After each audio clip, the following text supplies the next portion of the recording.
Hello.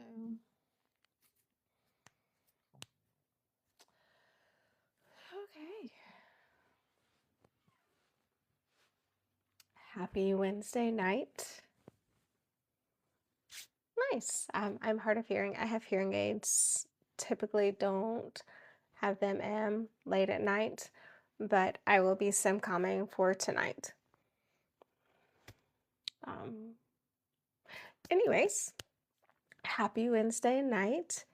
Tonight is the Definitely Readers Book Club discussion.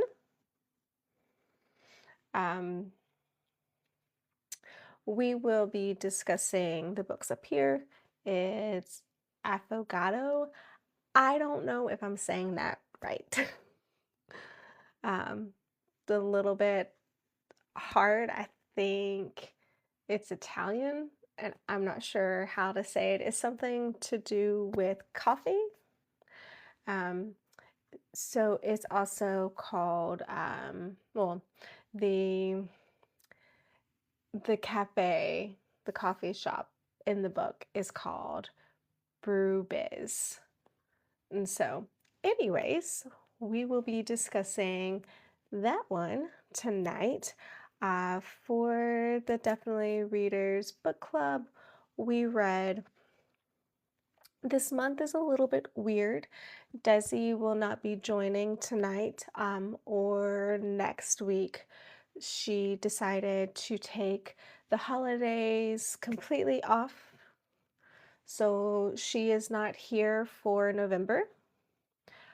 She'll be back in January. And then for December, we will not be doing a book read together. We will be maybe doing a few lives, but not specifically discussing the books. Hello, Landon. So anyways, tonight we will be discussing Affogato, which is written by E.M. Lindsey. It's a hearing author, but it is full of deaf and hard of hearing characters. So if you're not sure what Definitely Readers Book Club does, we read books that are written by deaf and hard of hearing authors, or books that have deaf and hard of hearing characters as the main character in the stories. And also deaf blind, or like mute, like if they are signing, doesn't have to be ASL, it can be BSL or whatever another country's sign language, as long as there is a focus on deaf culture, community, and that kind of thing. So this month is a cozy coffee shop romance book.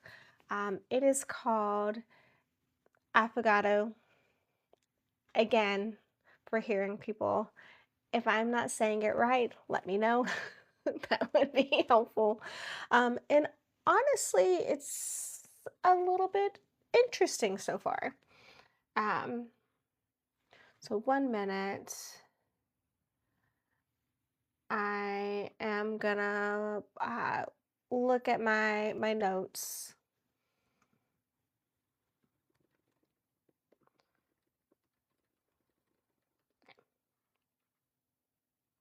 So it is a romance, and it is actually a queer romance, to men. So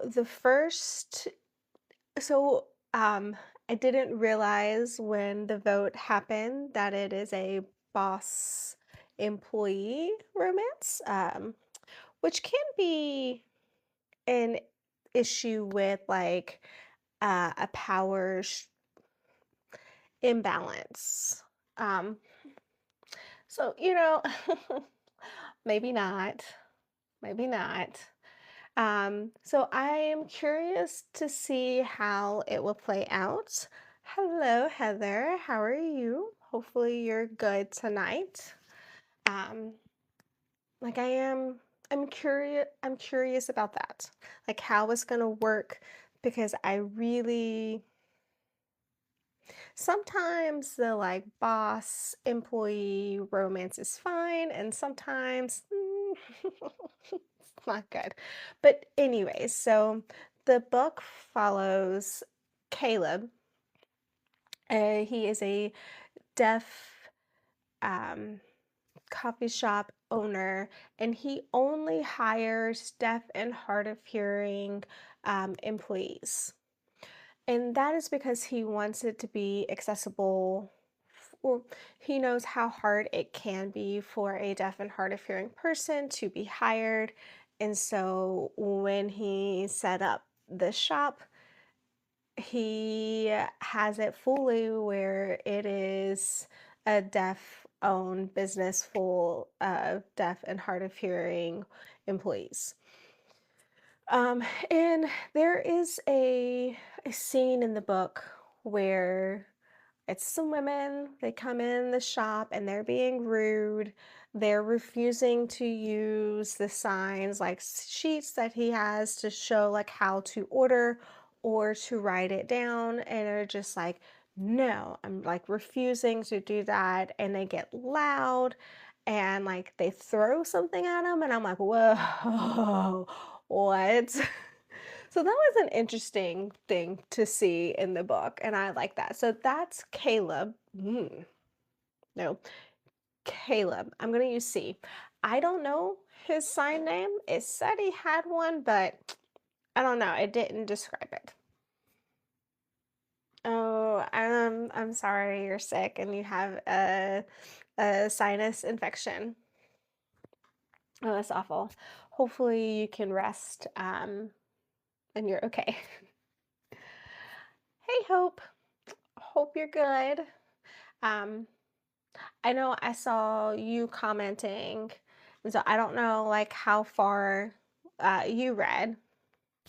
Um, but anyways, and then the second main character is I'm probably gonna say this wrong.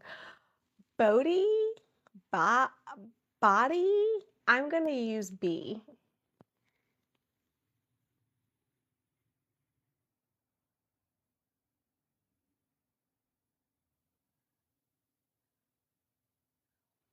Bodhi. Okay, thank you. Oh, hey, Heather, can you let me know how you say the name of the book? Is it Affogato? Is that how you say it? I tried to like look it up and make sure I was saying it right.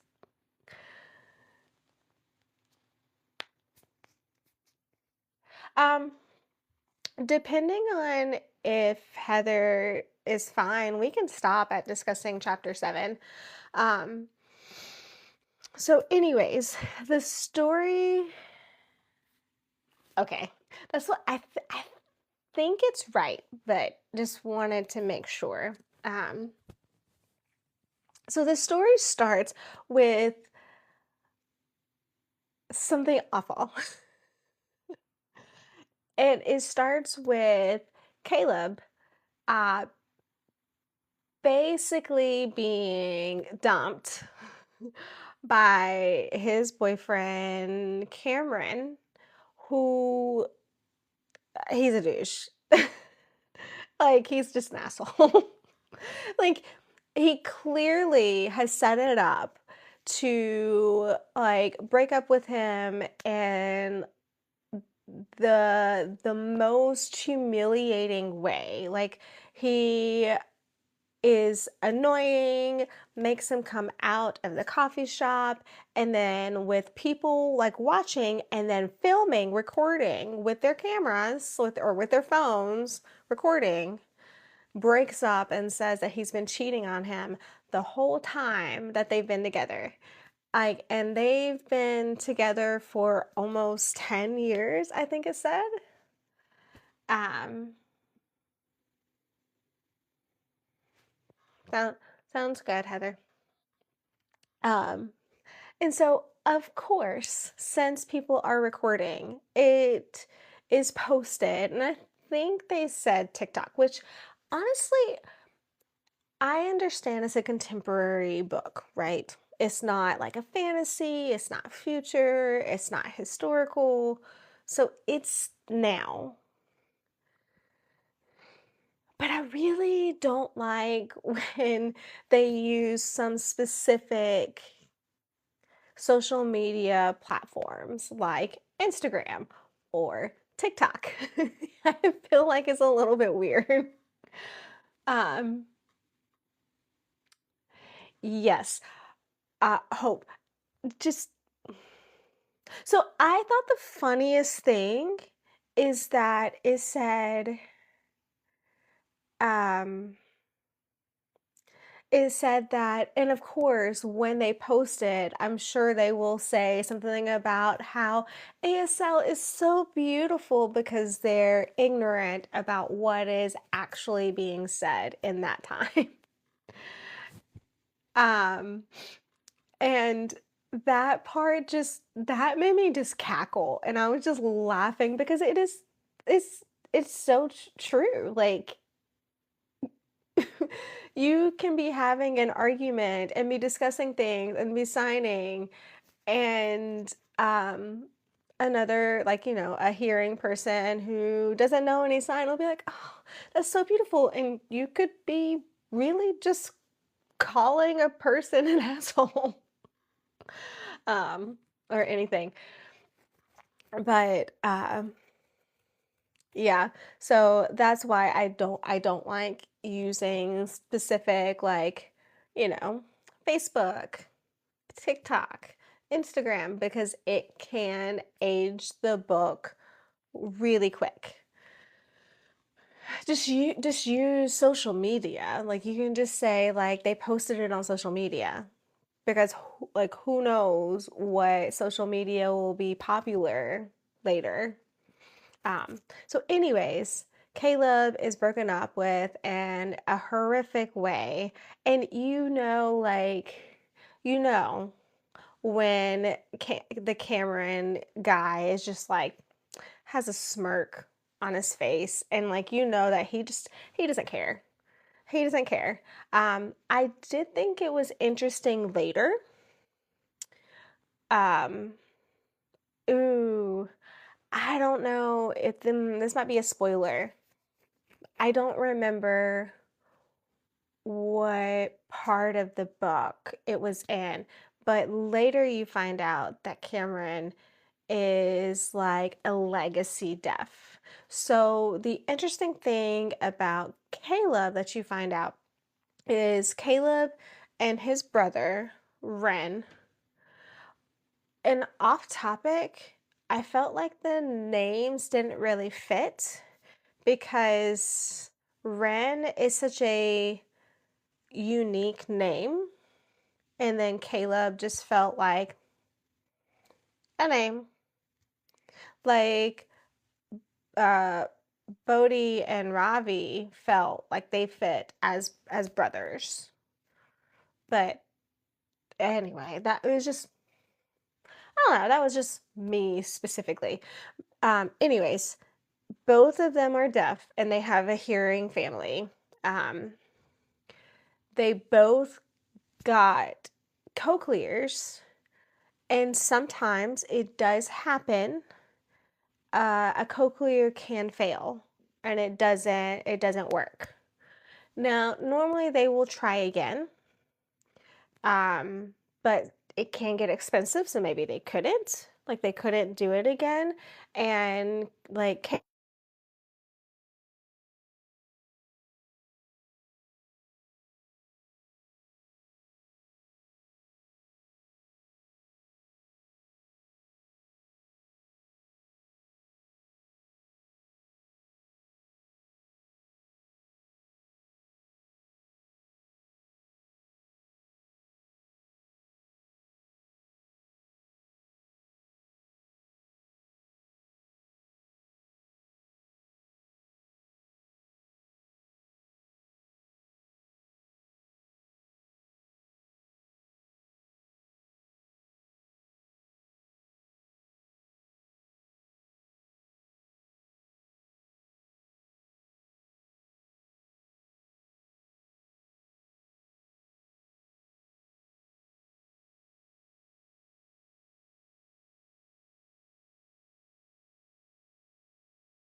Can you hear me now?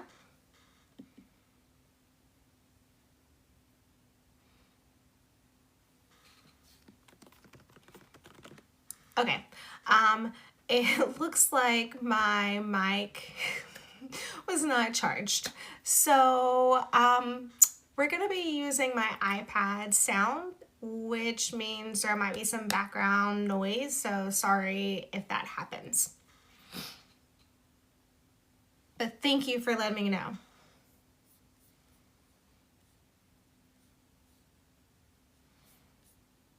Okay.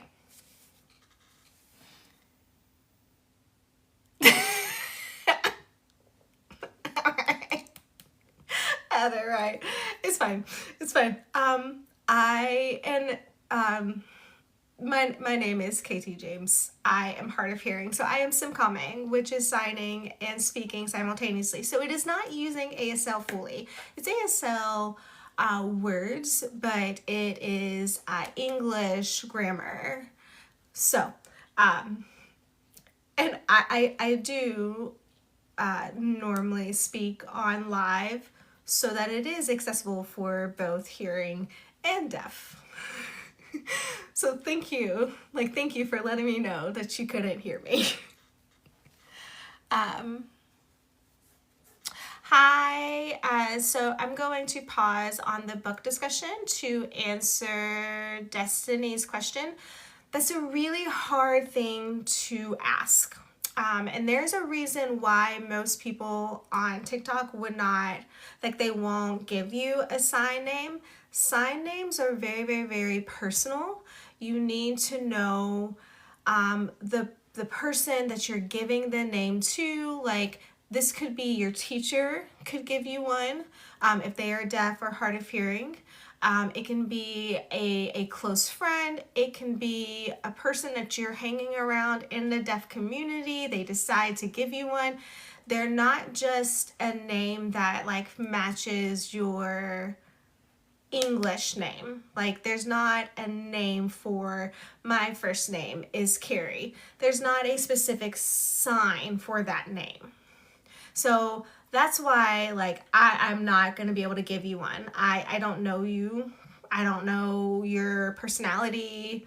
It could be, like, based off of looks. There's a lot of different things that you can base a sign name on. So, like, my sign name is this. And that is, it was made for a few different reasons. One, I wanted to inspire other deaf and hard of hearing to read more because I am an author. Like, I'm working on publishing my first book. And so inspire is the sign, but also I use typewriters when I write. So the typewriter, like the motion and that's why that specific name. So that was specifically for me and how I am involved, like what I like, what I do, and then kind of it fits like personality wise. Like, hopefully that helps you understand why people have said no.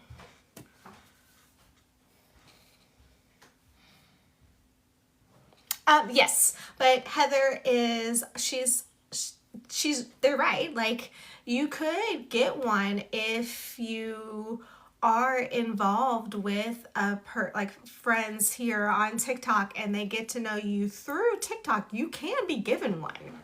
I just, like, right now, I don't know who you are. So that. Anyways, the book. So, like I was saying at the beginning, the book seems very full of deaf and hard of hearing characters. It does seem to have very, very similar experiences for the deaf characters, meaning most of them were raised with hearing families. They didn't learn sign language until later. There's a few other experiences that you see in the book, and at the very beginning of the book, the author did add a note that said, this book is fully like the main language is ASL. So I took that to mean that it would be in normal quotes, because most times recently we've seen sign language represented with italics. And it is the normal quotes, but at the same time, so is English. So there's no differentiation between sign language and English. And Bodhi often speaks and doesn't sign. So he is autistic, and he has found like he's struggled to learn sign language. It's not as easy for him to learn it as for his brother. But there's some other things like in the book that happens that you start to understand why, like in his past, like is traumatic, like with his grandparents. There's like things that have happened, and most of that has happened because of his autism, not for his deafness.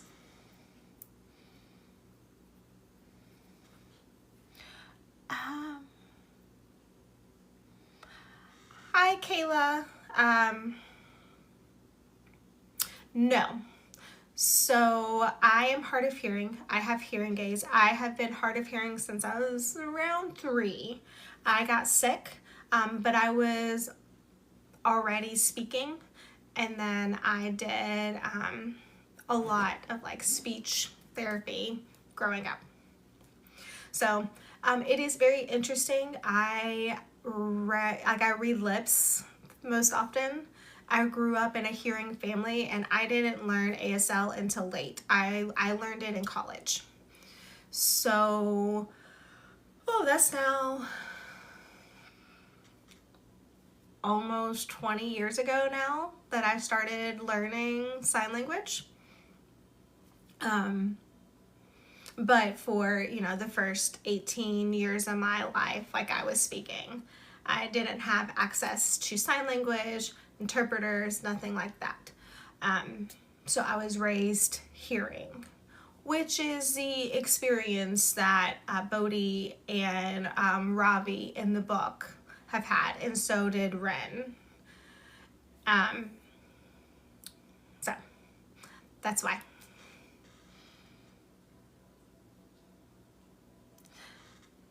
Yes.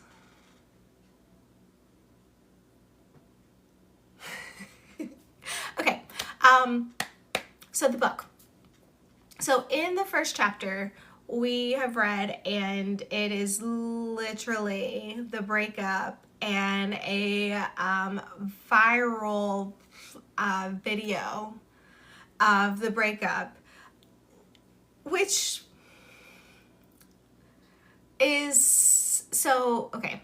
I'm gonna pause. So since Bodhi is autistic, there are things that have happened in the book, and I am not. So I'm hoping that the book is represented well that way.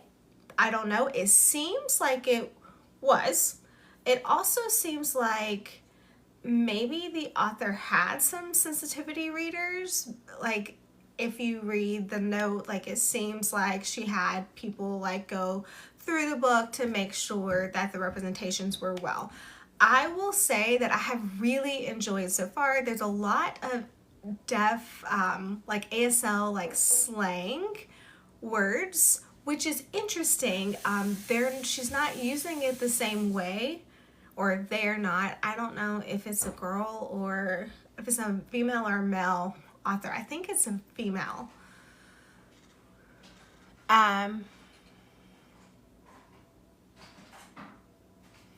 Sounds good, Heather. But the way that they're using ASL slang is it's more like they're doing the motion like this, which is like pay, like, oh yeah, I know, oh I see. And so it describes the motion, like the motion of the hand, And then in italics, it actually has P-E-H, P-E-H. Okay. Or it will have the sign, and at the end in italics, it'll have true biz. So all of the slang words are using italics.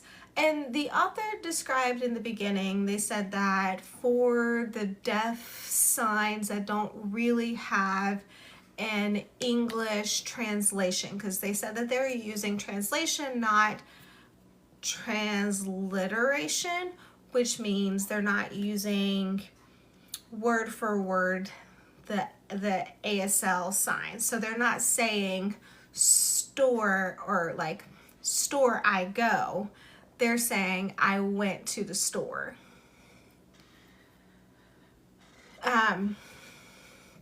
So that's been really, I've liked how ASL like slang has been included in the book so far. I think it's been very interesting. So that was like the first thing that I noticed, is that yes, I knew it was a deaf like business owner. I did not realize that most of the characters would be deaf or hard of hearing, so that was very interesting. So the first chapter, you see the breakup happen. You also get to meet this beautiful character named Bodhi, who like rescues Caleb from like just standing there, like, you know, his shock, like stuck. He's like frozen on what he's doing. Doesn't really like know how to respond to what his ex did. And he's just standing there, and he like takes him away, and he's having a panic attack, and he helps him like breathe through that, and then he leaves. And then you do notice that Caleb seems a little bit frustrated with that guy. He is younger, and he's not learned sign language. He's not fluent in it, and so he's like speaking, and Caleb gets angry, like, I can't hear you, like, what are you saying? Because Caleb is one of the ones who does not read lips. Some words he can pick up just because he's like seen it often, like no, sorry, but he doesn't read lips. And he almost makes it a point to not read lips. It's more that it's the deaf pride, and that he's not going to do the read lips.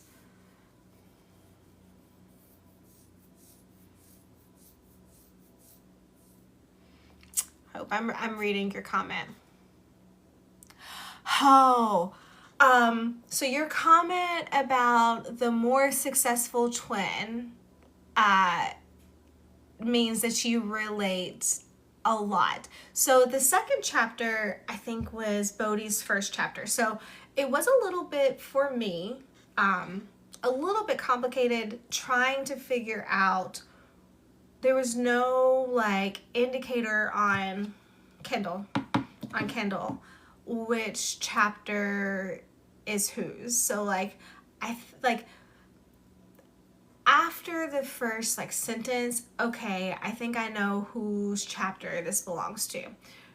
But anyways, you're saying that you made a comment on Discord that was just talking about how you could relate to, you know, you're always over like shadowed like by your twin. And that, I don't have a twin, so I can't relate. But I really enjoyed seeing that you could relate to that part, because I do think it's very often that people who have twins who are so different, it feels like one is the golden child and the other one is just there. And I felt that with my family. I don't have a twin, but I have like older sisters. And that I have felt that, not the same way. And I do have twin nephews, and I worry about that because one of them he is extremely smart and he is mischievous. And then the other one is so sweet and so kind, and he gets in a lot of trouble because he is taller, he is bigger, and he doesn't really like understand his strength. And I feel like they're so different, but at the same time people compare them all the time, and I'm like, they're two different people. Like, you can't say what this one is doing is the same as this one. My sister requested that they separate them in classes because they didn't want, well, why can't you be more like your brother? She didn't want that to happen in the same class.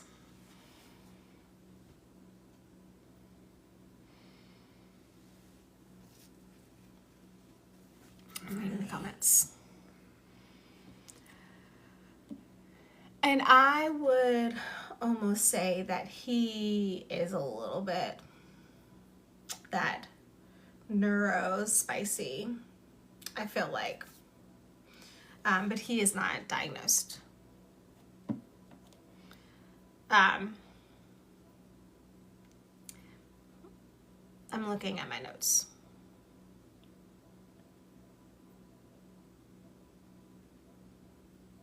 So in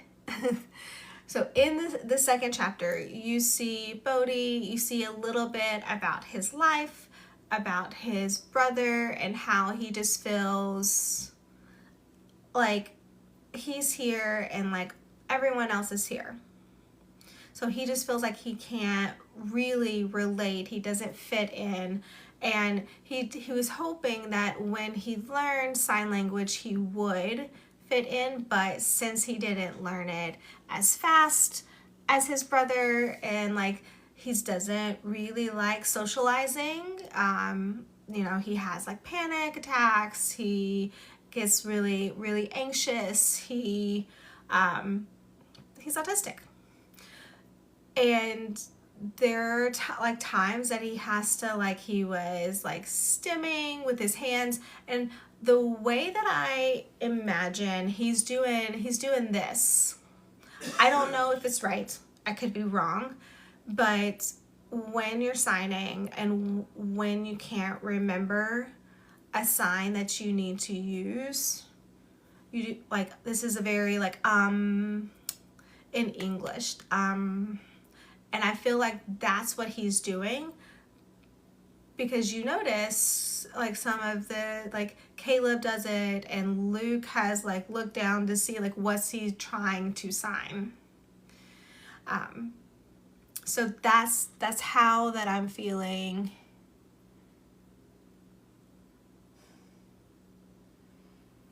Oh, I hope you're not broken. No, it's okay.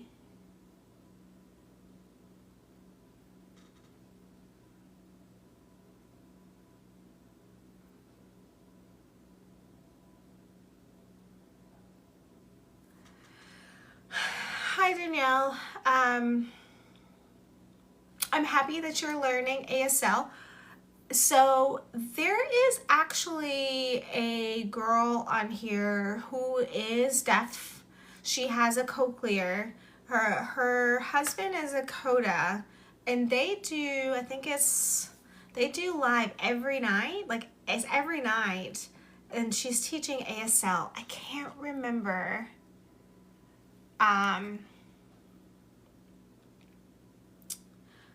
I will have to look it up. And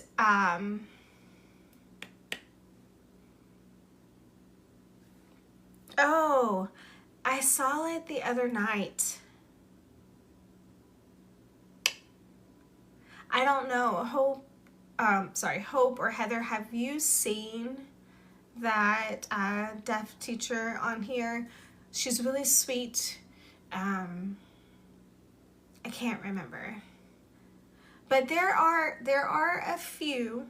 I would only say that, like, if you're learning and you're learning from live, try to make sure that it is a deaf creator that you're learning from. Otherwise, it's really hard to know if you're learning from a hearing person who is a student and not a fully like fluent signer. Oh yes, that. Jason Gervais, ASL Pinnacle is, I think that's who he works with. He does lives here and on Instagram.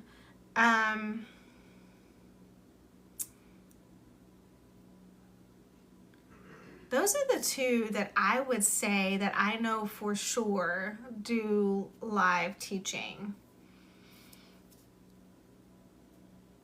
Yeah. So if you want some resources, if in my bio, like the link, there is a list of ASL resources that have like YouTube channels. It has some deaf creators on TikTok to follow that do signs.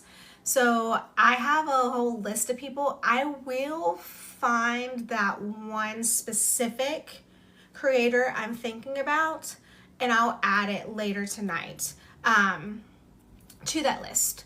So and that's available. It's in my bio. It'll bring you to the website. And I will add that, and I'll add the note that they teach live on TikTok, because I know they do that. Okay. But Hope, I am sorry that you felt that way before. I really hate that.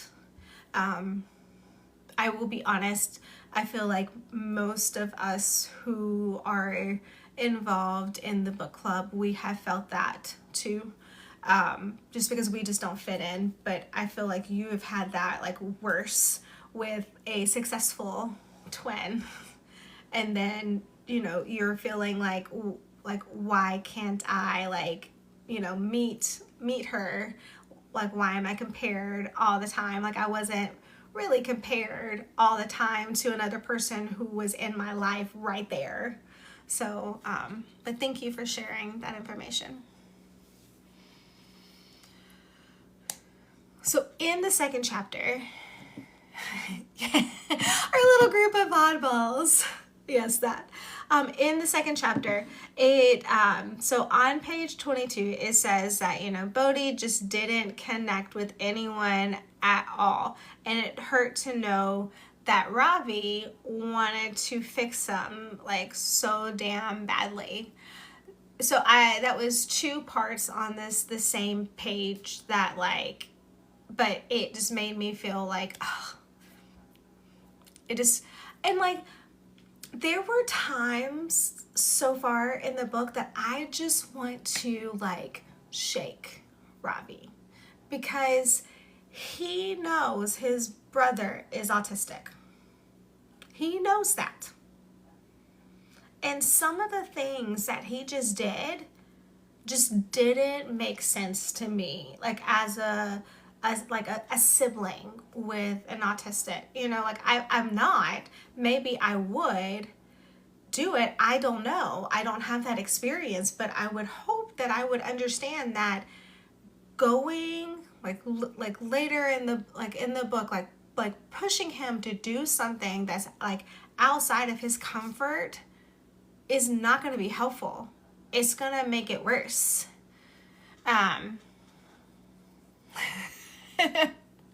Yeah, we all have our traumas. Well, I'm happy that we have a little group that can have shared traumas that, you know, we can discuss it and feel seen.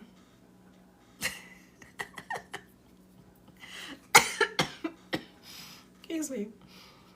1 second.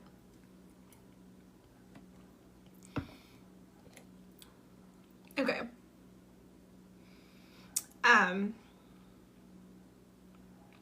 And then I also wanted to add that for chapter 2, like, so 17, Bodhi has said that he didn't really want to sign, like, when he was around, like, deaf people, because he felt like a toddler, and just felt like his signing, he just couldn't catch up, and he couldn't, like, since he wasn't fluent, like, he felt like people were annoyed and frustrated, and so he just didn't want to sign with them.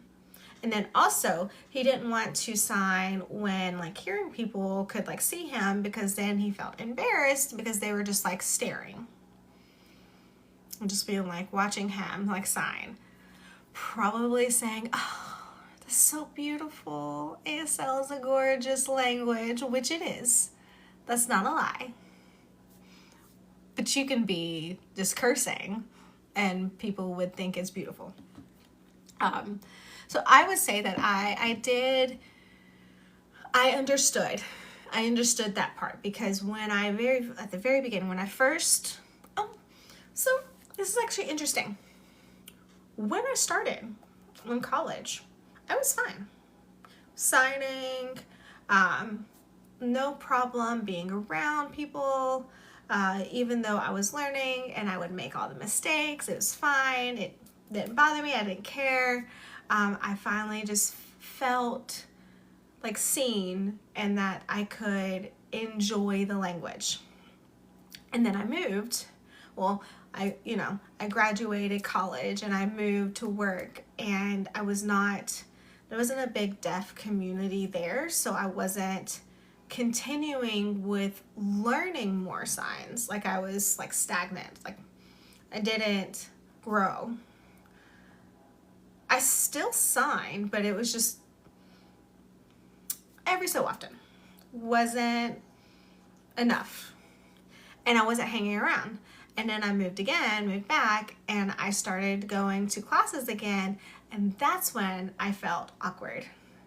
And when I felt like, oh, you know, I've been deaf, like, most of my life, like, my whole life growing up.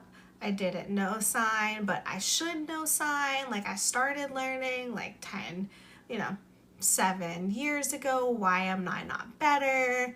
Like, all of those, like, thoughts just in my head. And, like, so I didn't go to a lot of deaf, like, events. I did some, but I didn't do a lot, and I didn't sign a lot. And then finally I just had to, like, make myself go.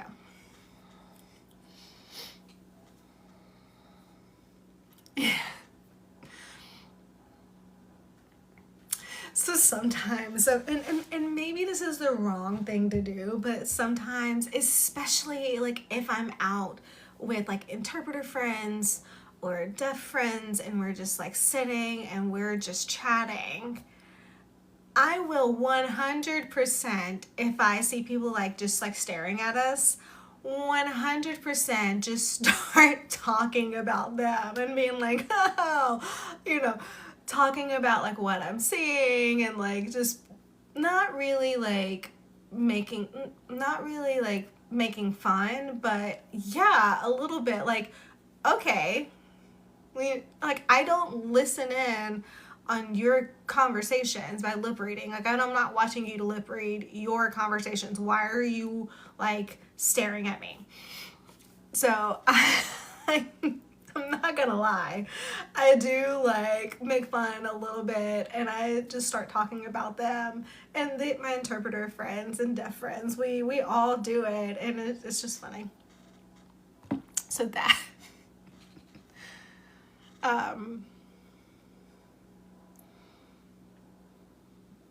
okay, So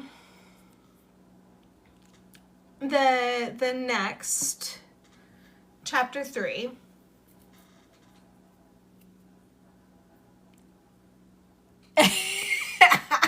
Chaz, that's funny. That's a good one. That's a good one. Yeah, just keep watching me. Maybe I'll do a little something. You'll see something amazing. That's really funny. So chapter 3. So I really like that they added in a deafblind character. I don't think so far in the book club, I don't think we've read a book that has a deafblind character. Now, we've had the vote before. The book A Sign for Home, I think is Blair Fell, maybe? That specifically follows a deafblind character, but that's not chosen yet. Like, we've not picked that one yet. So this is the first time in the books that we've been reading that we have seen a deafblind character, and they're using protactile. So I don't feel like it was explained well. I don't feel like they blatantly said it, hey, we're using that. It was just very natural, kind of a little bit of a description, but not really. So I like that they added in that character. And also they made him they said fill-in parent for his niece. So his brother had to leave for the army. They wouldn't postpone his deployment. And the mom, she just disappeared. She just left. They don't know where. They can't find her. And so he is taking care of his niece, which is really sweet. But also, he's very worried that the child services will take her away because he's deafblind.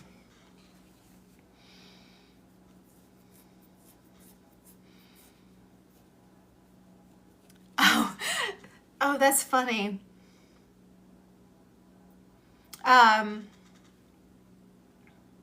So I'm curious, Chaz, what do they do? Like, do they try to communicate? Do they gesture? Do they write it? Or do they just like leave and go find a hearing person to help?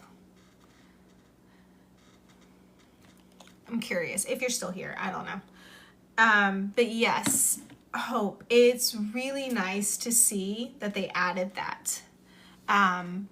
I liked seeing that part. And I really laughed about a text message that happened, and they said no DST, so no deaf standard time, which means like don't delay in getting here, like come now. I like that they use that for their emergency.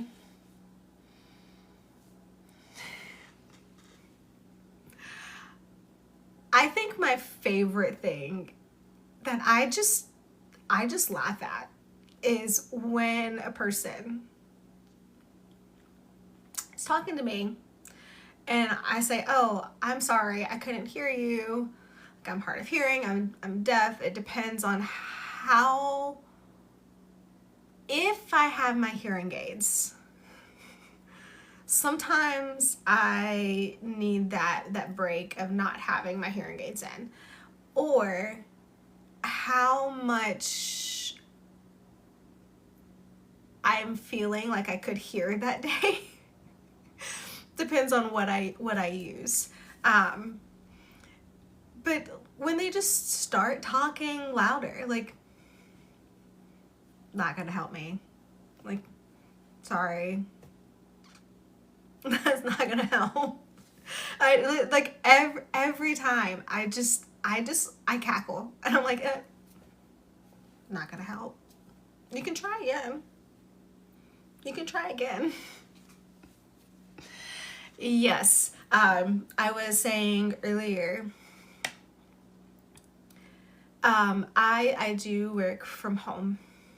My day job, my night job is writing, but my day job, and I have a lot of like meetings, like online, with captions.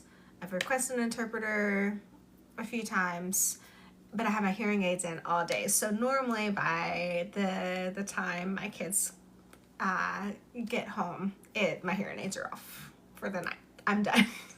I'm done. And normally Saturdays, Sundays are no hearing aids those days. It's just so much easier, and I feel I don't get the headaches. Oh, that's hard. That's hard. Have you explained to them that slowing their speech makes their mouths move differently? It's not the same way, so you can't read their lips. I've used that before. I've told them like, don't slow down. Like it makes it worse.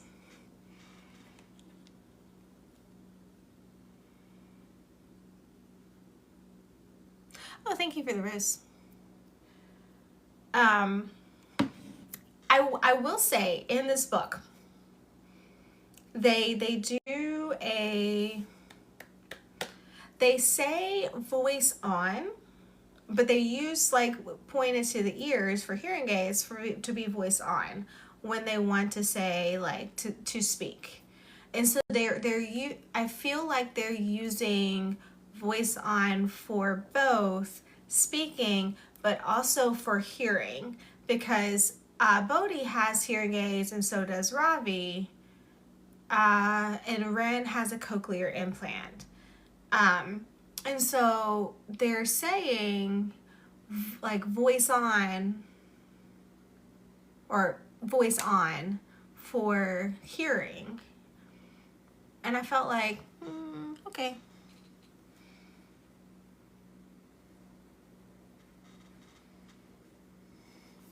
Yes, hearing aids are really expensive. I don't know if you can apply or if you have it in your area, but we have vocational rehab services, and I was able to go through them because I needed hearing aids for work, because mine stopped working because I had a job and I needed them to do my job. They helped pay for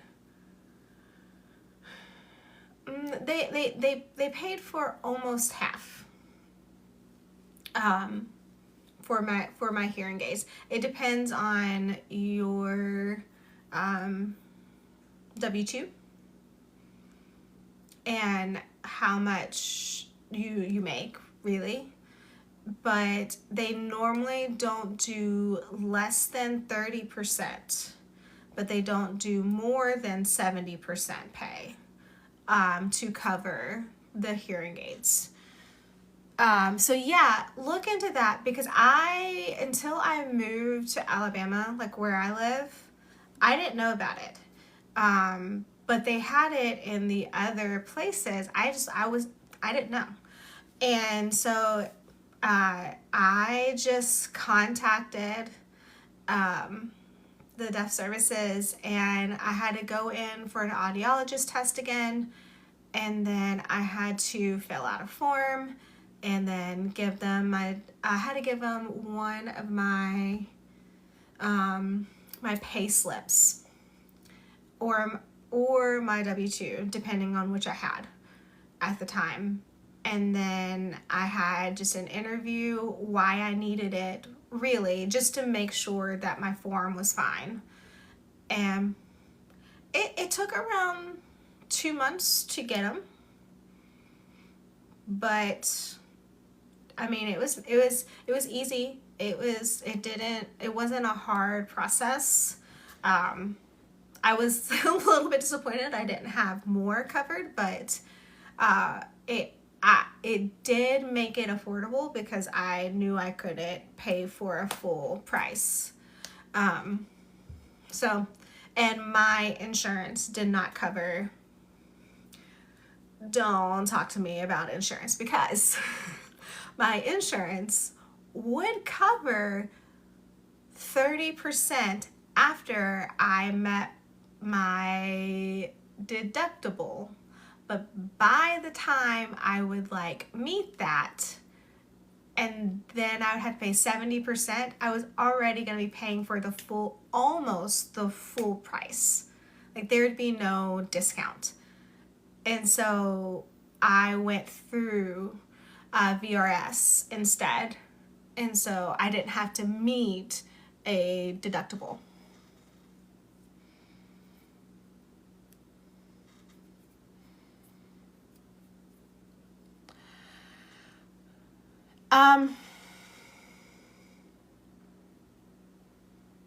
I would honestly say you're right to do that, because unfortunately, if you are simcomming for people to learn from, they focus in their hearing, they focus more on the voice and they don't focus on the signs. They will actually learn faster and pick it up more if you're only signing.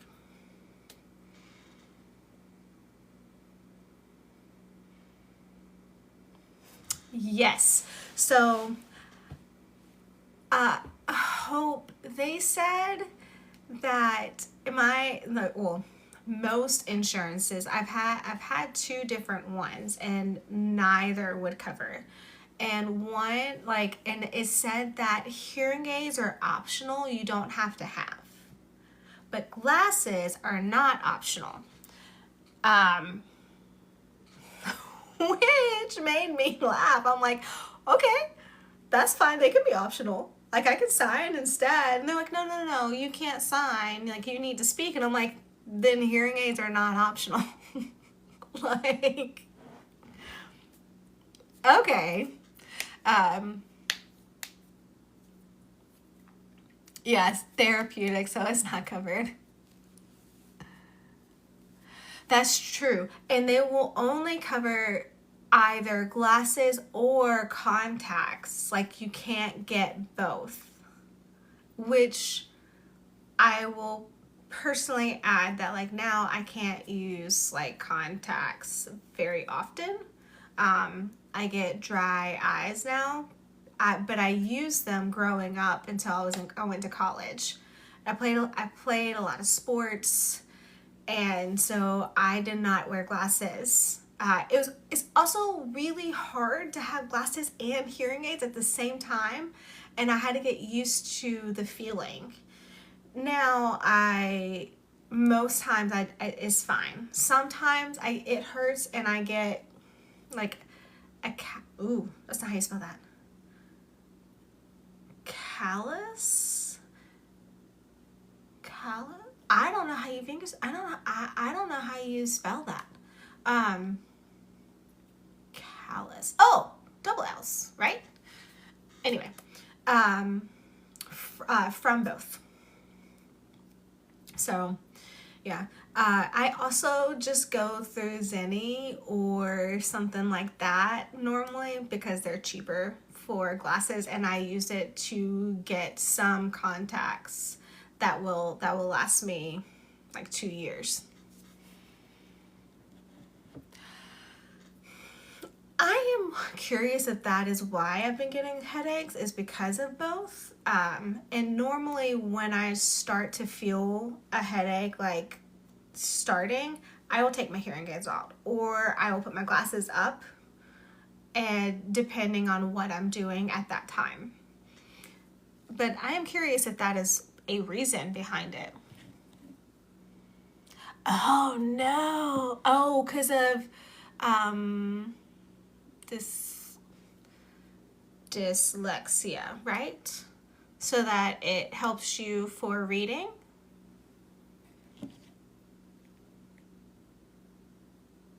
Yeah.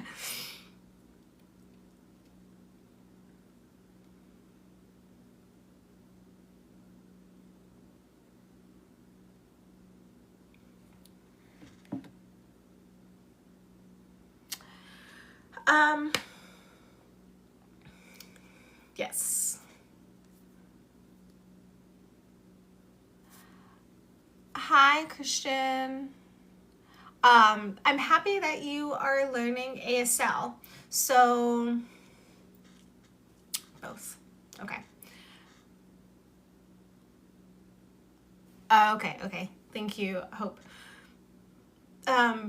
So tips.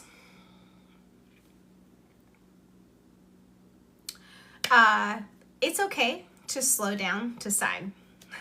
You don't have to be fast. Like, it's better to learn the sign correctly and then become faster, like, the more that you practice. Like, don't try to just like go as fast as possible. You can take your time. Like, the deaf people are happy that you're learning, and they will make sure that your signs are right.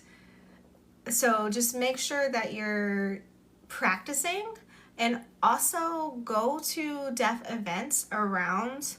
Don't just go to don't just hang around your class, because they're learning still. So find the deaf community there, see if there is a deaf ASL like club on your campus, and get involved there.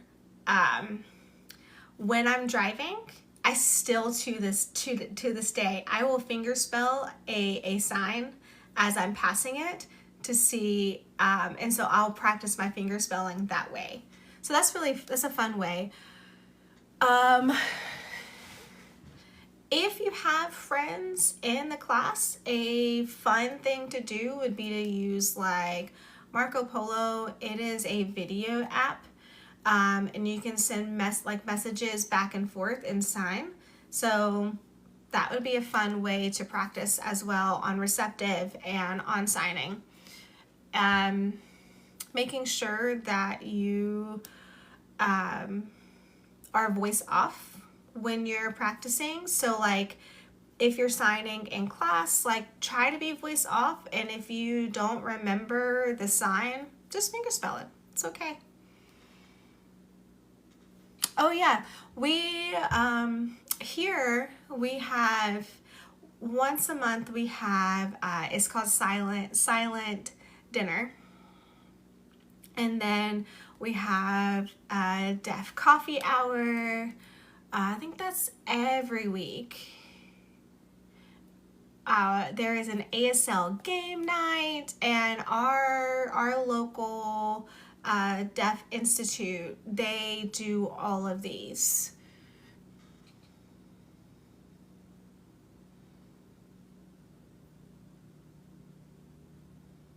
Ooh. So, and I'm sorry, I don't think that this book has an audiobook. I think it's only on KU or a physical book.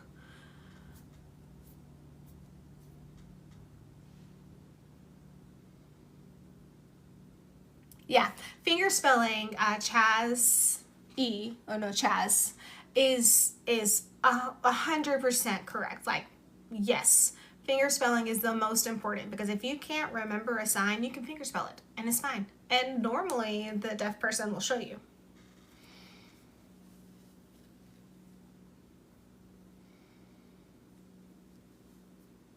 Oh, that's awesome that you can have some help.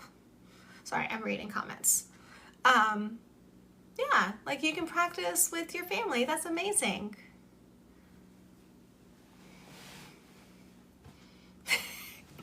So the one thing to hope to remember is that you don't have to be 100% accurate on fingerspelling, because you don't focus on every letter. It's more of like shop. Like, you don't focus on SHOP. It's more of like the movement. Now, sometimes you have to focus on every letter, but most times you don't have to.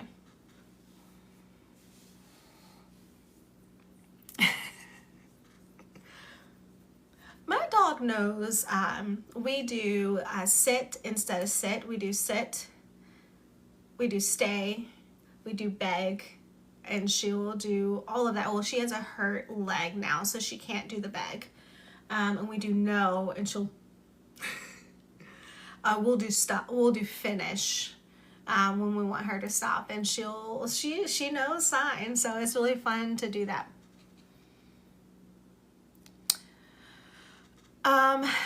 Leah. So it's more like finger spell.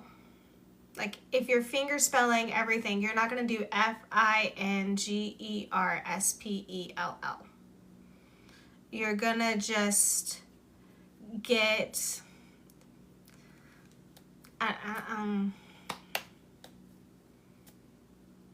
the gist, maybe, of the word. Like if I want to do book, I'm not going to do B-O-O-K. I'm going to do book. Now, that could be a little bit confused with bank, but normally bank is you have the N and the K that you see. So it's not that you focus on just the flow, but you don't have to see every letter. If you miss a letter, you don't have to go back and be like, I missed your letter. Can you finger spell it again? It's like trying to use the context of what they're finger spelling. Yeah, slide is right. Yes, like teaching, sight words.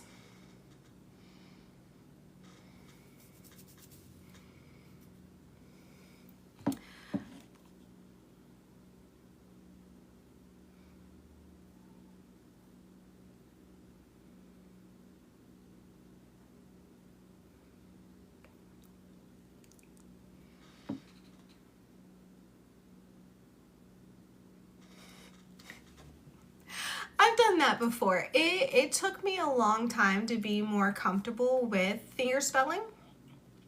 I was fine finger spelling, I was fine, but receptive was hard.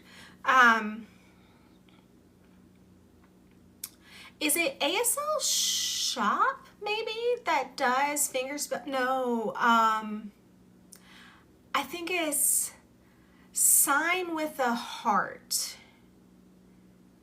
Yeah, sign with with a heart. I think they're on Instagram. Her name is Ashley.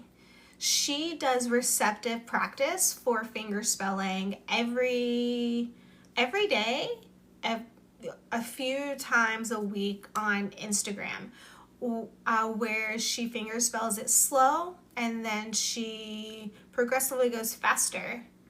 To try to see if you can understand the word, and that's free. I know she has classes that she actually teaches, but she does like the receptive practice on Instagram for free. Yes, and Bill Vickers is really good. I feel like there's another person who does finger spelling, receptive practice. There is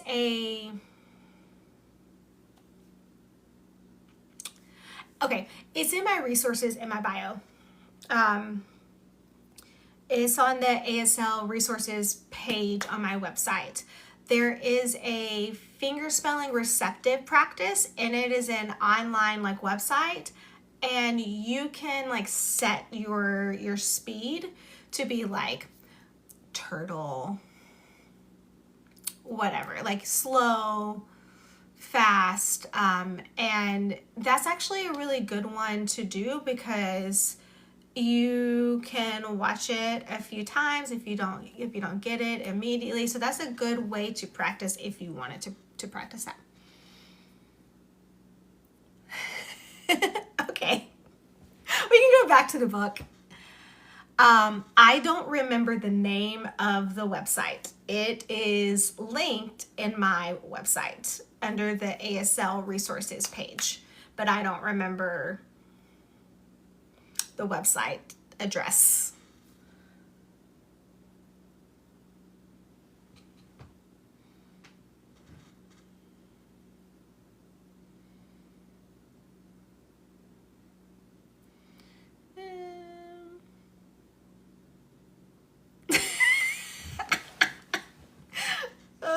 funny.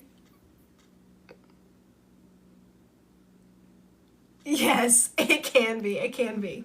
And I mean, it's a good thing that the book we're discussing is actually focused on deaf characters and sign language. Like, that's the point of the Definitely Readers Book Club, is to discuss the representation, if it's good, if it's not, ASL, if it's good, if it's not, and then that can lead to more discussions. And honestly, I probably will only be here for a few more minutes, so we may not make it to chapter 11. We may stop around chapter 5, and that's fine. But yes, we are used to that. No, I'm not tired of thinking. I just feel bad because I normally have it like set up. I need to plug in my computer.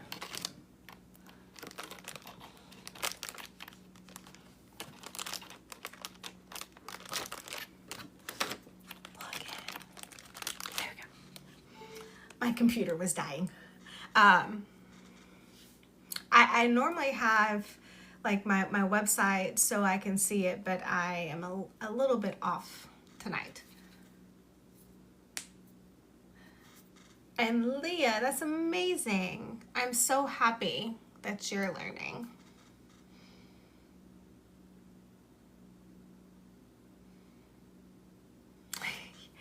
Yeah. It can start conversations. So the interesting thing, so in chapter 3, one other thing that I noticed is that Caleb was talking about the deaf school that he went to, and he said that he never experienced a person who didn't feel like they didn't fit in. And I was like, really? I was a little bit surprised because yes, they all had access to the language of sign language, but also there can be a lot of bullying that happens if you're not seen as deaf enough, or if you're not like signing like fluently. There's a lot of things that can happen at the same thing as, you know, I mean, not the same thing at like a mainstream school, but there is bullying that happens and people feel left out. Like,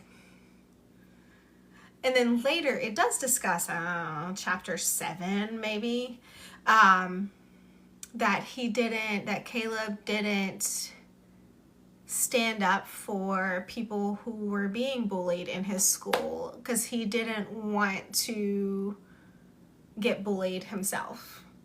And so I was like, it's a little bit of a, like a you know, it didn't really match.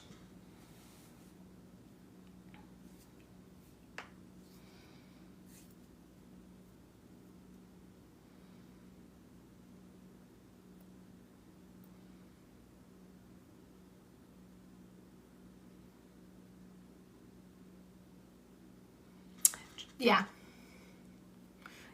This like focused on himself, did not stand up for anyone who was being bullied, so he just ignored if it happened. And I guess later, just like, you know, the rose colored glasses, that it was a perfect school to go to.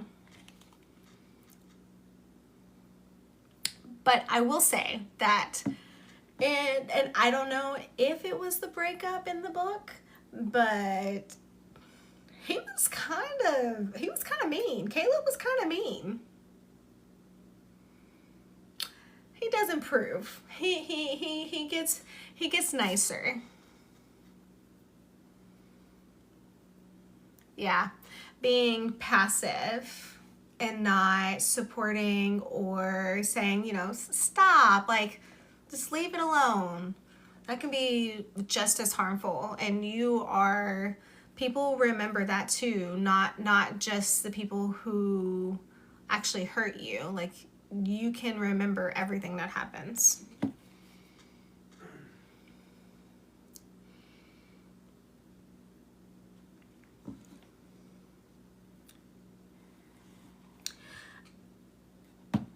So in chapter 4, Bodhi says that yes, he has he's not in love, but he has some feelings for Caleb.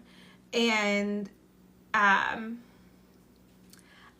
think that Ravi knows that his brother likes Caleb. I feel like he does know. That's my personal opinion. And he's really sweet, like how he handles his brother, but at the same time, it's a little bit ignorant. Not ignoring. He's a little bit ignorant about like how to really like. He just ignores he ignores his brother's feelings about like not wanting to go out, like not being able to learn like sign language as fast. Like all of those things make me feel like, does Ravi not understand? I think I said it again here. And so this is the part of the book where Bodhi takes Ravi to the coffee shop and had told, Caleb that he would, and Caleb was rude and was just like, I don't want another person who knows toddler signs. Like, I want a person who can easily sign, which made Bodhi feel bad. But he brings his brother, and Caleb's like, oh, he knows sign. He is perfect. And he says that word because Bodhi used that word and just made him just like hurt. Like that was really sad. So Hope, you're not there yet, and Heather, you're not either.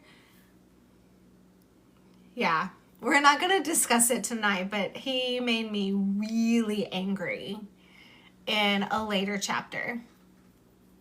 And it was just the ignorance. It was like just ignoring what Bodhi said. Like, no, I don't want to go. And he just like ignored it and took him, and things happened. Oh, yeah, it should be right, but I did update my website recently. If you go to authorktjames.com, all the links should be there. I think this one, it takes me to the old one. I will update that tonight because I thought I already did it. But that's the second time it was said it's not working.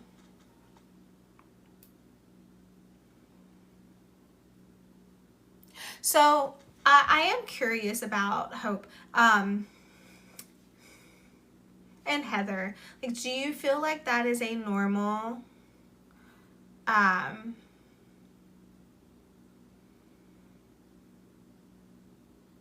do you feel like this is something that like normally happens?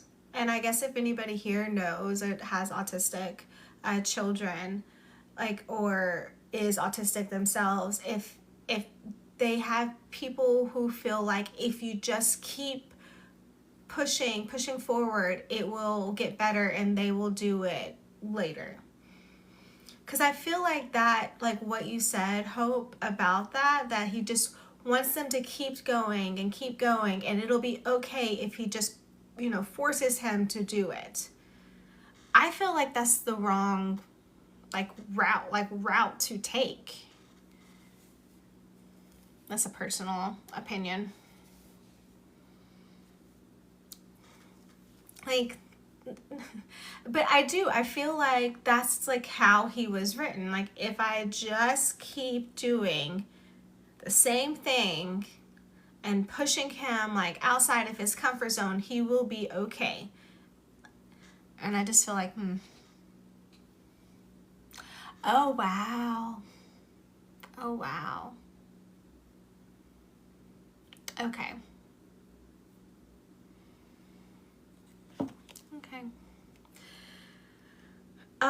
We will do one more chapter tonight. Yeah, it is wrong. I agree with that, but I mean, I guess I can see a similar perspective with deaf culture. Those that are raised in hearing families, if they just keep forcing them to go to speech therapy, they will be able to speak perfectly, or they will be able to hear better with their hearing aids. Like, it's that same kind of like thought process that if you just do it enough times, everything will be okay and it'll work out. But it won't.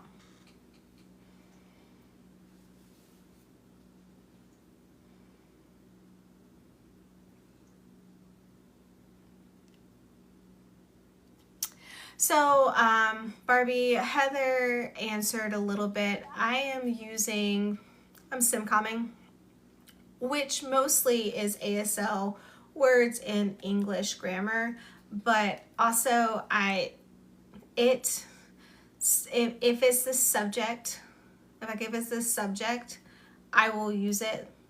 I don't always say it. I don't always sign it, but sometimes I do. And that's because I'm simcomming. I'm making it more accessible for hearing and for deaf. I'm making it accessible for both.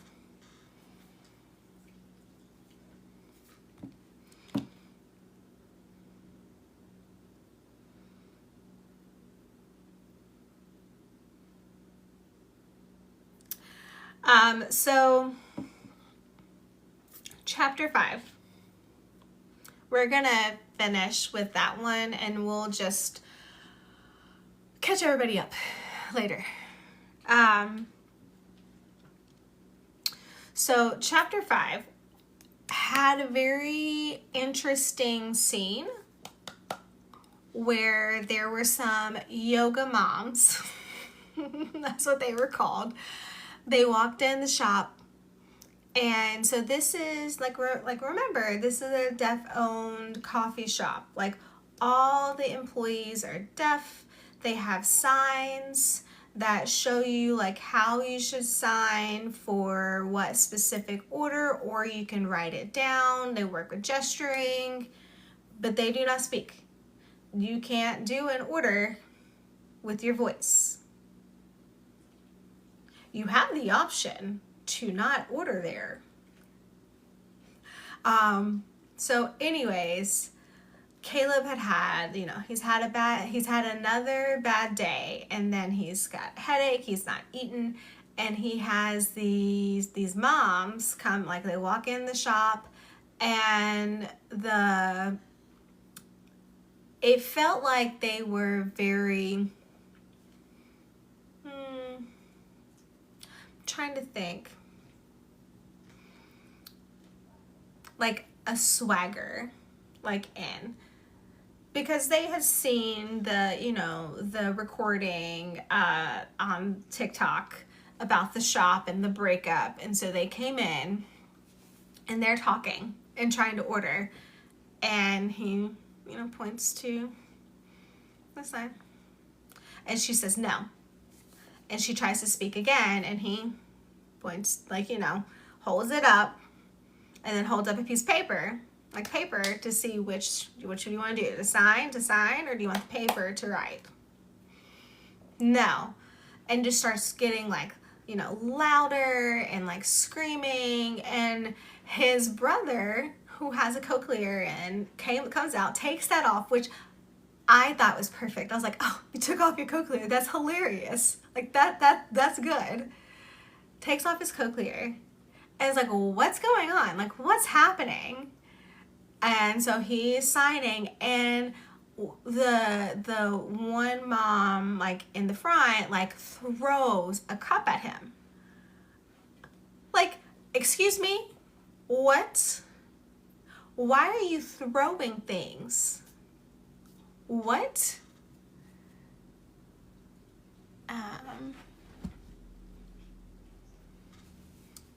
And anyway,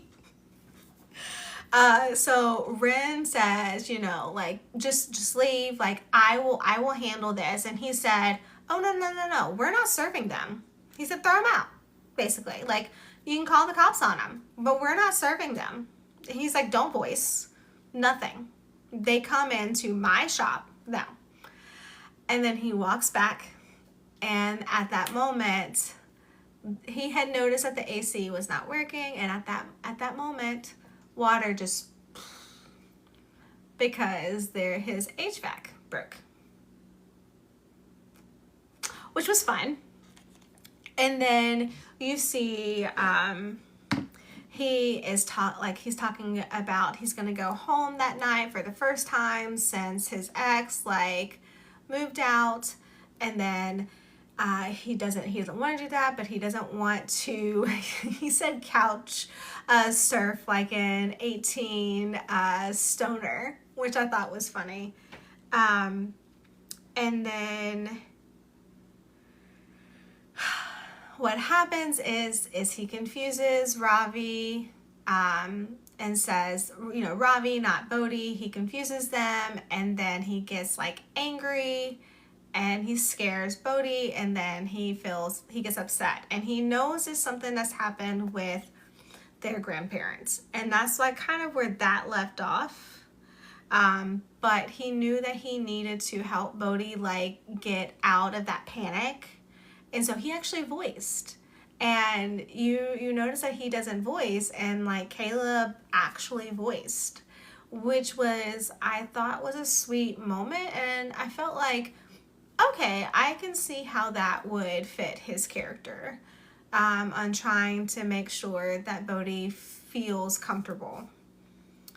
And then they leave, and he's taking him like out of the situation. So that is chapter 5. Yes, they were the worst. They were the worst. I mean, we can discuss chapter 6, or we can just wait. Kind of up to you guys. I saw some comments. Hi,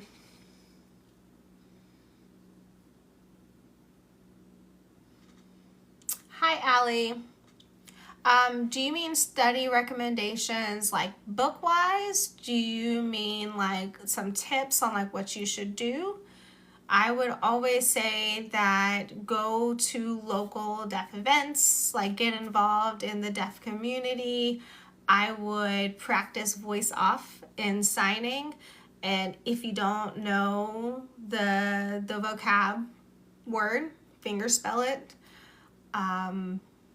I would do make sure like when you're driving, finger spell like the places, like the signs you're passing. Those are really fun, and it's a fun, like, you know, way for when you're driving and you're bored.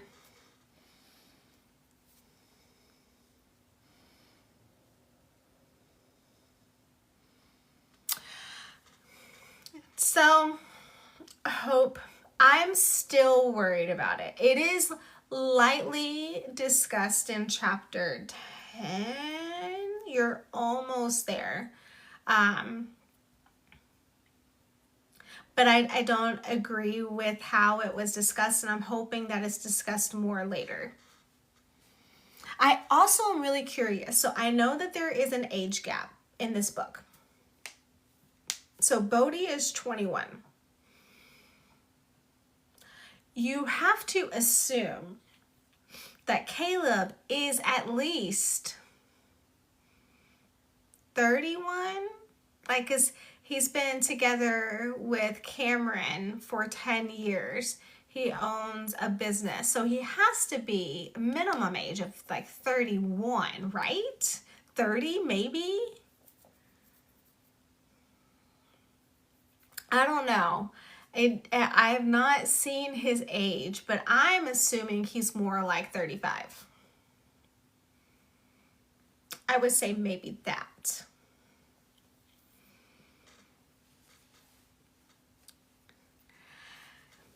Yes. So I'm a little bit worried about both the age gap and the boss employee romance and how they're gonna handle like navigating through that. I guess we'll see. I guess we'll see.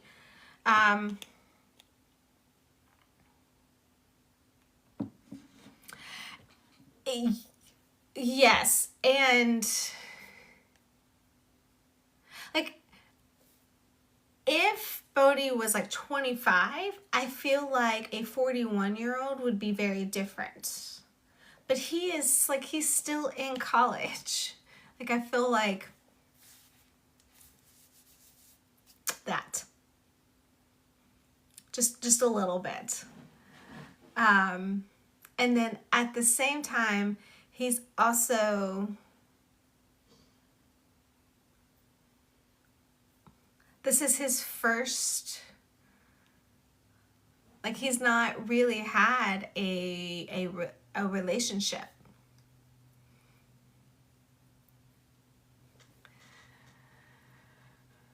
Oh, Heather, I'm happy that you realize it now.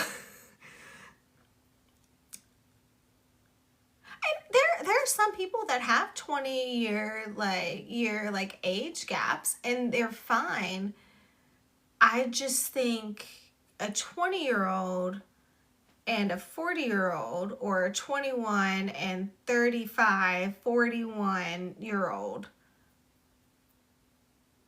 the 21 is not ready, I don't feel like, for that kind of relationship. But like a 30-year-old and a 50-year-old, that's different. Like, I feel like you're more mature.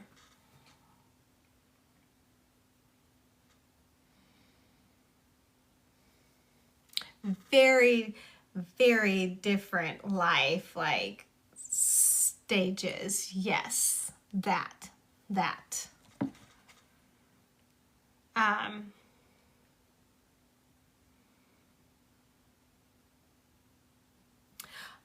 Okay, so we'll do 2 more chapters, really short, because they both of them are pretty short. So chapter 6, Bodhi goes with Caleb back to his home because he's not been back since the breakup, and it's a really sweet moment. Like, Bodhi, like, you know, they give a hug, and it seems like Bodhi doesn't normally prefer being touched, which is understandable.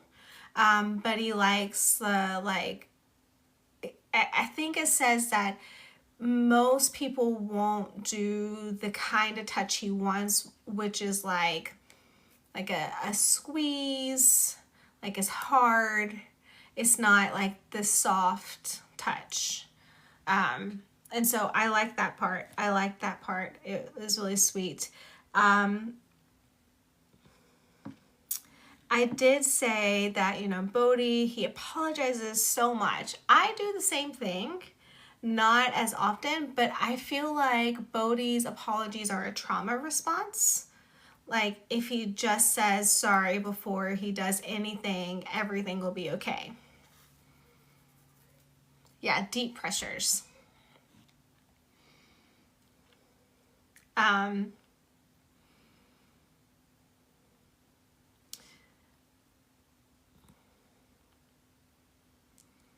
And then in chapter 7, they're still there at the house. You find out about his background, which is just heart-wrenching. So Bodhi's mom just left. Their parents were not really together. They were not married. And like, his dad doesn't have, like, he can't, you know, see his kids, and his grandparents were awful. Like, they mainstreamed hearing aids, speech therapy, and Bodhi didn't learn as easily as his brother, and so he was punished often. And so part of his, like, responses to Caleb's anger and, like, blow-ups have been trauma responses. And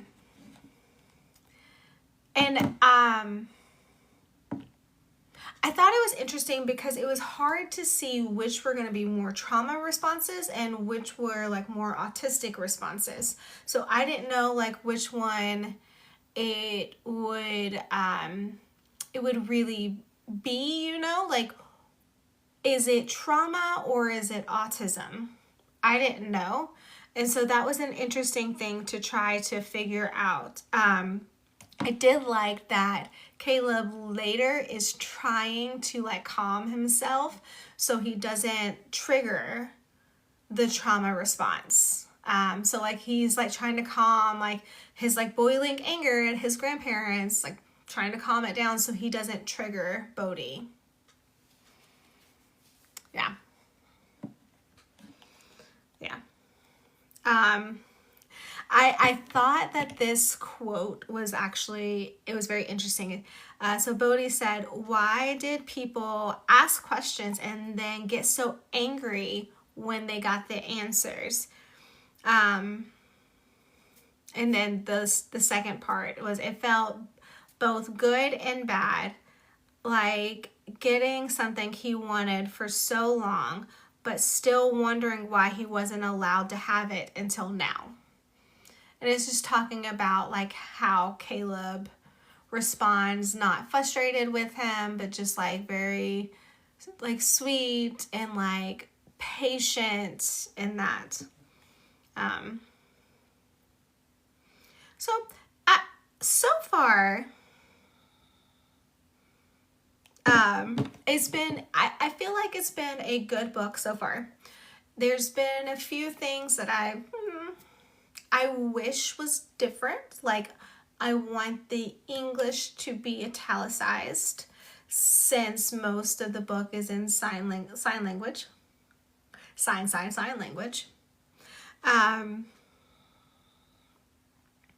But I'm looking forward to seeing like what happens next. And then one more quote. It says, the fairy tales always stopped after the first kiss, but an entire lifetime existed beyond them. And I liked that. That was at the very, very beginning. And I thought that was like perfect because yeah, like most times, like if you read a fairy tale, like it's done, like they kiss and it's done. But you know, things happen after that. That is a good quote. Yeah. Oh, and I forgot. We saw a hearing dog. I don't think we've had one either. So we've had deaf and hard of hearing. We've had, you know, cochlear and hearing aids. We've had a deaf blind in this book. We've had a hearing dog. And we've had tactile sign language, not just ASL. So I feel like this book has a lot of like deaf representation.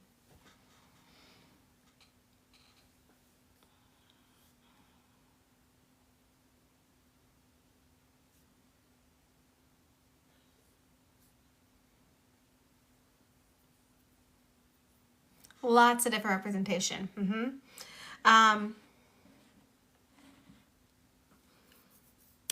Okay. So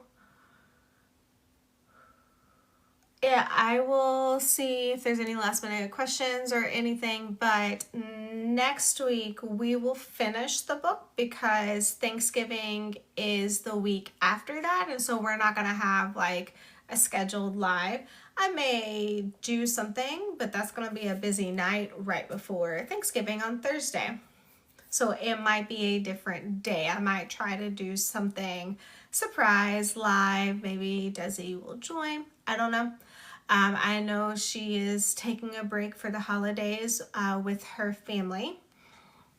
But so next week we will discuss chapters 8 through 21 and it'll be done. They are longer chapters than I expected, but it's still a pretty quick read. if you can do it. But yes, so next week we will have the normal schedule live, and then the week after that we will not. I know Desi wanted to do like a Christmas live at some point. So I think we're going to discuss it next week. She and I will discuss it and try to figure out when. Okay. And then December, we will not have a book, but so it's not posted yet. It will be soon. I probably will post it December 1st, probably. But we will be doing a 2026 Definitely Readers challenge, book reading challenge. And it'll be through the year of reading specific kinds of books that have different representations, specifically mostly with deaf, hard of hearing, interpreter, ASL, all of that kind of stuff. It'll be really fun. And at the end of the year, well, more like next year in November, we will do those who have, completed it. We'll get their name in a drawing, and we'll get some Definitely Readers merch sent to you. So the challenge, everything is almost set up on what we're going to do. And we will make it an easy if you're involved in the Definitely Readers Book Club, because we're going to try to do a guided voting to make sure that it can match and you can hit the bingo things like the challenge. So that is coming soon. You'll know more about that. We're going to announce it in December, so you know about it, but it'll start in January. And then there are some extra, like if you do a little bit more, you can get some extra little names added in if you do a documentary watching, that kind of thing. So I'm really excited about that. We'll have a hashtag too for it. So, and we will do some check-ins later, like through the year, to make sure like how is the challenge going and that kind of thing. But the plan is to do like a sweatshirt and a t-shirt and like all kinds of merch. And I think we're gonna have 2 winners, maybe. We'll see. We're making the details, but we have the goal. So that's really fun. That's coming soon. If you need, so for signs and stories, for the ASL Bookish merch, my Christmas things should be tomorrow. A little bit late. They were supposed to be posted last week and they were not. But tomorrow should have the Christmas items if you want any. There will also be a discounted pricing. I think it starts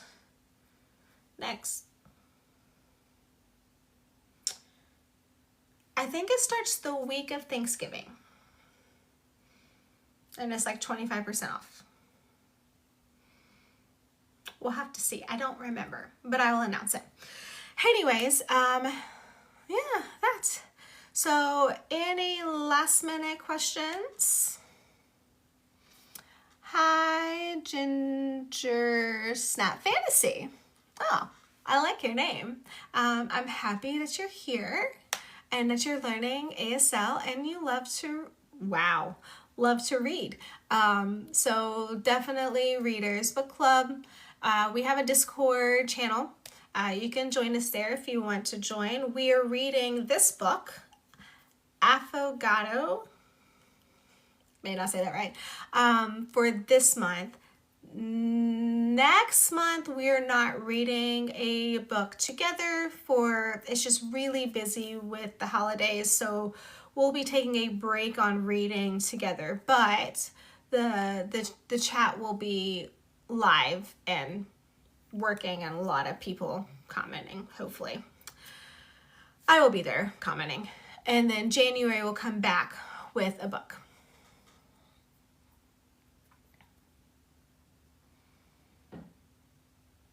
Oh, is it Dina or Dinah?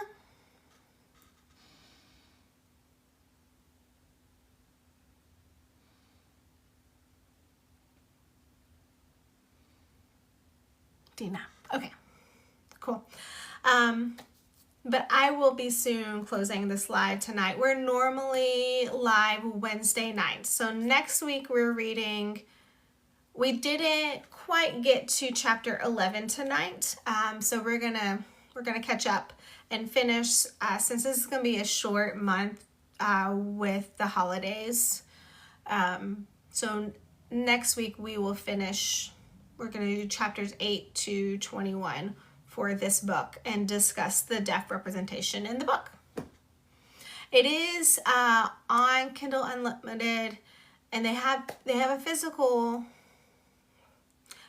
book, but there's not an audiobook, and normally we try to have all three options, but this one did not have an audiobook yet.